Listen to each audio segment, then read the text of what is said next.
তুমি মাটির আদমকে প্রথম সৃষ্টি করিয়া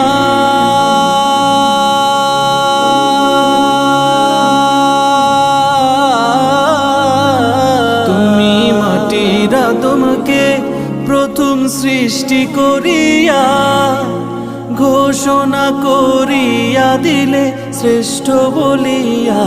তুমি মাটির আদমকে প্রথম সৃষ্টি করিয়া আহা সৃষ্টি করিয়া ঘোষণা করিয়া দিলে শ্রেষ্ঠ বলিয়া। তাই নূরের ফেরেশতা করে আদমকে সিজদা, তাই নূরের ফেরেশতা করে আদমকে সিজদা।